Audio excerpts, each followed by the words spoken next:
자, 이번 시간에는 9번째 수업입니다. 공제받지 못할 매입사액 명세서라고 하고 원이라고 되어 있죠. 이 원이라고 되어 있는 부분에 대해서 설명을 조금 해드리면, 지금 여러분들이 보고 있는 화면이 공제받지 못할 매입사액 명세서 얘입니다. 얘인데, 여기 지금 보면 여기 탭이 있어요. 하나 있고, 두 개 있고, 세 개 있고, 네 개 있고, 이렇게 네 가지 있는데, 제가 얘를 수업을 이렇게 하나, 둘, 세 개로 쪼개놨어요. 불공을. 그러니까 공제받지 못할 매입사액 명세서를 이렇게 세 가지로 쪼개놨어요. 세 가지로 쪼개놨고, 제가 이번에 아마 얘가 시험이나 얘 중에서 시험에 하나 나올 만하게 것 같다, 안 나온 지 좀 꽤 됐습니다 라고 한 게 이 두 개입니다. 그러니까 이 수업은 조금 깊게 좀 잘 들으시기 바래요. 지금 우리가 하려고 하는 거는 원, 그 다음 2 있고 3 있는데, 원은 너무 간단해요. 우리가 모르는 내용이 아니에요. 우리가 알고 있는 불공에 대한 내용을 정리해 놨습니다. 볼게요. 불공 사유입니다. 필요적 기재사항 누락. 필요적 기재사항이 뭔지 알죠? 맞죠? 필요적 기재사항을 이제 굳이 보고 싶다면 이렇게 보시면 되죠. 회계관리의 매매 지점 비입력을 클릭한 후, 아까 1월 1일자, 아까 아니구나. 입력한 거 하나를 보고, 여기에 대해서 이제 인쇄를 했을 때, 세금계산서 라인 인쇄를 한번 했을 때, 이런 세금계산서 그림이 뜨죠. 여기서 우리 그냥 필요적 기재사항 한번 색칠 한번 해볼게요. 필요적 기재사항은 공급자의 등록번호 또는 상호 또는 성명. 자, 그 다음 사업자, 뭐지 이거? 공급받는 자의 등록번호, 그리고 작성일자, 그리고 공급가액, 그리고 세액. 이네들이 뭐예요? 필요적 기재사항입니다. 필요적 기재사항이 제대로 적히지 않으면 그것은 불공사유입니다. 불공사유. 그런데 기재착오라고 하죠. 기재착오가 뭐죠? 미스, 실패, 실수로 잘못 적은 것은 매입사액 공제 대상이 됩니다. 실수라는 것을 이제 무엇을 통해서 알게 되는 거냐면, 임의적 기재사항 있죠? 그 외의 거를 임의적 기재사항이라고 하는데, 임의적 기재사항을 통해서 기재착오를 알 수 있겠죠. 그런데 시험에는 얘는 이제 기재착오라는 말을 해줘요. 그렇기 때문에 불공사유이다 아니다를 보시면 되고, 두 번째, 사업과 직접 관련 없는 지출. 얘네들이 이제 가장 대표적인 게 뭐냐면 투자 부동산이죠. 또는 이제 사장님 개인적으로 쓴 것들, 뭐 그런 것이 되어 있고. 자, 3번에 비영업용 소형승용차. 우리 알고 있는 사항이고, 접대비. 너무나도 잘 알죠. 시험에 가장 잘 나오는 형식이 2번, 3번, 4번까지가 가장 잘 나오는 불공사유입니다. 2번, 3번, 4번이 가장 잘 나오는 불공사유고, 일단 면세사업에 관련된 분이나 토지의 자본적 지출도 불공사유로 진입이 되죠. 이것도 이제 세무 2급 정도 가면 이런 것도 자주 나오는 편입니다. 이런 거는 시험에 안 나오죠. 사업자 등록적 매입세액에 대해서는 매입세액 공제를 하지 않는다. 이거는 이제 정확한 법에 의하면 이런 식으로 됩니다. 얘가 예를 들어서 1기라고 했을 때 과세기간이 종료된 후 20일 이내에 과세기간이 종료된 후, 그러니까 7월 30일이라고 할게요. 7월 31일 과세기간이 종료된 후 20일 이내에 사업자 등록 신청을 하게 되면, 사업자 등록 신청이죠. 지금 현재 문제는 사업자 등록 신청은 사업자 등록이 된 것도 아니에요. 맞죠? 신청까지만 해요. 신청 이후에 등록이 되겠지. 이때 사업자 등록을 20일 이내에 한다라면 이때의 매입세액 공제는 해주겠다라는 예외 규정이 있습니다. 현재에서는 사업자 등록정이니까 사실은 사업자 등록이 이때 되겠죠. 사업자 등록이 되는 요 시기 전에 거는 매입세액 공제 안 되는 게 원칙이에요. 그런데 예외 규정으로 사업자 등록 신청 그 전에 신청하겠죠.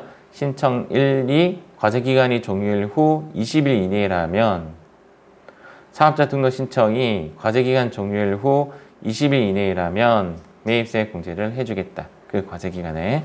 이런 예외 규정은 있습니다. 근데 예외 규정도 시험에 안 나요. 시험에 안 나오고, 시험에 나오는 건 요거죠. 나온다면 20일 사업자 등록 신청에 관련된 문제는 20일이 정답이 됩니다.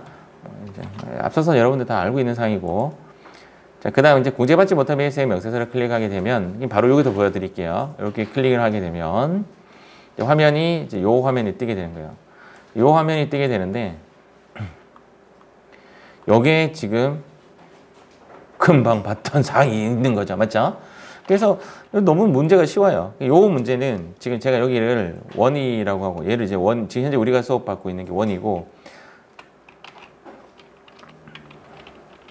여기가 이제 2가 요 3면 원은 요거 문제는 고르는 문제예요. OX 문제예요. 제가 OX 문제가 크게 세 가지예요. 첫 번째가 뭐냐면 신용카드 매입 수령 명세서고 두 번째는 아까 봤던 대손 세 번째는 지금 보는 불공원이 OX 게임이에요. 맞다, 불공이 된다, 안 된다만 골라주면 돼요. 아까 봤던 우리 필요적 기재사항 한번 눈여겨볼게요. 얘가 이제 필요적 기재사항이에요. 이렇게 요거랑 요거. 자, 다음 지연수치가 불공사유인가? 지연수치라는 것은 이게 지연수치의 정의입니다. 지금 이제 1월 1일이고 이제 과세기간 종료일이 예정 확정 따질 필요 없어요. 이럴 때는 6월 30일이 아까 전에 7월 30일이라 했어 내가? 약간 딴 생각을 조금 했었어요. 6월 30일이 과세기간 종료일인데 예를 들어서 여기가 2월 1일이고 여기가 3월 1일이라면 2월 19일에 거래가 일어났다고 칠게요. 이때 거래가 일어났어요. 2월 19일이 무슨 날인지 아시죠? 네, 제 생일입니다. 네. 자, 여기가 4월 1일이고 그러면 언제까지가 정상이죠? 이때 거래가 일어났으면 다음 달 10일까지가 정상입니다. 이때까지가 다음 달 10일이 언제냐면 3월 10일까지가 이때가 정상이에요. 여러분들 이 다음 페이지에 제가 그림 그려놨어요. 설명한다고 지금 해놓고 이때부터 언제까지가 지연이냐면 과세기간 종료일 후 이거죠. 신고기한까지라고 합니다. 신고기한이 언제까지죠? 7월 25일까지죠. 이때가 지연수치입니다. 이게 정상이고 정상을 벗어난 정상 벗어난 요 시점은 3월 11일이죠. 3월 11일부터 7월 25일까지를 지연 넘어가면 뭐라고 하냐면 미라고 합니다. 그러니까 수치도 미수치라고 하고 발급도 미발급, 지연수치 지연발급 이렇게 하는데 지연수치 내가 그 공급자로부터 늦게 받은 거죠. 불공사유인가? 아닙니다. 얘는 매입세액 공제가 된다. 이게 이제 주제예요. 그래서 가산세 0.5% 내고 늦게 받는 것도 가산세 대상이 됩니다. 유일하게 지연수치만 가산세 대상이 됩니다. 0.5%를 내고 매입세액 공제가 가능합니다. 미수치는 불공사유인가? 그렇습니다. 수치 안 했는데 어떻게 공제를 받을 수 있겠습니까? 맞죠? 근데 미수치는 아까 늦게 즉 과세기간 신고기한까지 넘어간 것도 미수치이기 때문에 불공사유가 됩니다. 불공이 되니까 결론적으로는 가산세 대상은 안 되는 거죠. 가산세가 없습니다. 아까 이야기했던 대로 그대로 2월 19일 뜨죠? 2월 19일에서 3월 10일까지가 정상이고 그 다음 여기 때부터 신고기한까지가 지연발급, 지연수치. 요 뒤에 있는 숫자가 뭐냐면 가산세예요. 가산세 부분이고 이렇게 넘어가면 미발급, 미수치입니다. 이게 발급정만 좀 본다면 정상 발급이라는 것이 있고 지연 발급이라는 것이 있고 미발급이라는 것이 있는데 정상 발급은 당연히 가산세가 없고요. 지연 발급은 1% 가산세가 있고 미발급은 2% 가산세가 있는 겁니다. 정상 수치는 당연히 가산세가 없는 건데 지연 수치는 0.5% 가산세가 있고요. 그 다음 미수치는 불공인 겁니다.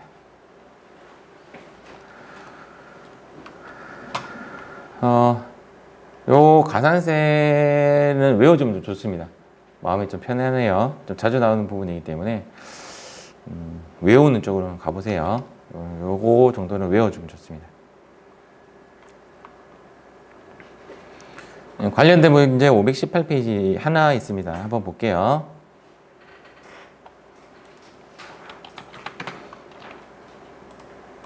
회사 코드는 8050.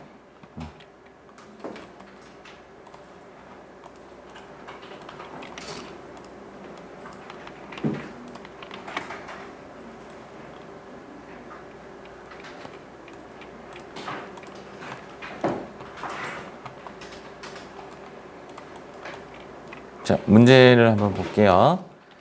다음 자료는 기출 전공의 우리 세팅하고 세팅 뭐 안 해도 됩니다.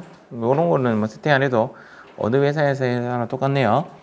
다음 자료는 기출 전공의 요거 줄 거 줬고 일기 예정 신고 기간의 거래 내용이다. 과세와 면세를 겸용으로 하는 거다. 지금은 요 문구가 필요 없습니다. 지금은 요거는 일단 무시하셔도 되고 지금은 제1기 예정 신고 기간에 공제받지 못할 매입사익 명세서를 직접 입력하여 작성하시오. 모든 거래는 세금 계산서를 수취하였고 불공의 전제 조건이 무조건 세금 계산서를 수취해야 돼요. 카드 수취하는 건 안 돼요. 불공의 전제 조건은 세금 계산서를 수취하셔야 됩니다. 한주통신에서 휴대폰을 구입해서 전략 문의차에 우상으로 제공했다. 접대 목적이라 제가 적을게요. 그냥. 그럼 얘는 불공사유가 됩니까? 되죠? 접대 목적이라고 제가 적었어요. 이게 어떤 목적인지 말을 안 해서 조금 문제가 있어요. 이게 광고 목적인지 견본품 목적인지 접대 목적인지를 정확하게 해줘야 돼요. 근데 현재 문제에서 이제 말을 안 했기 때문에 제가 접대 목적이라고 했습니다. 그냥 동그라미 치시고. 두 번째, 마포전자에서 원재료 매입에 500만 원에 대해서 세금 계산서는 정확히 기재되었으나 세금 계산서 합계표상 공급받는 자의 등록번호가 착오로, 이거를 뭐라고 해서 제가 기재착오를 했죠. 기재착오는 매입세액 공제가 됩니다.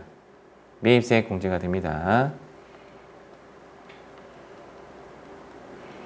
자, OX 게임이라 그랬죠? 얘는 X입니다. 매입세액 공제가 되니까 불공사유가 아니라는 거죠. 불공서식지에는 안 적는 게 맞습니다.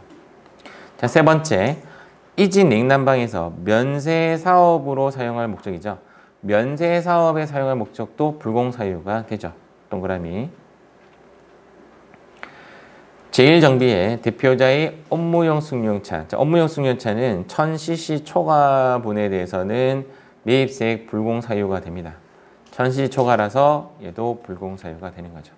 문제는 이런 식으로 나와요. 얘도 완벽한 OX 게임이 되는 거죠.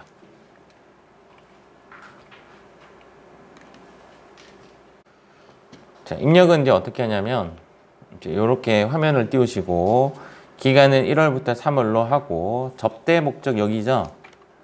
하나 공급가액은 150만 원이죠. 이제 5대니까 30만 원 이렇게 계산을 하시고 그 다음 면세사업 목적에는 한 매 85만 원 부가세액 뜨는 게 맞아요.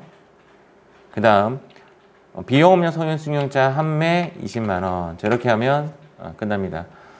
저장을 누르시면 끝이 나는 거죠. 이렇게 관련 문제가 하나밖에 없어서 이렇게 마무리 짓고 그 다음 이제 뒤에 이어서 제가 그 불공사유 2 진행하도록 하겠습니다.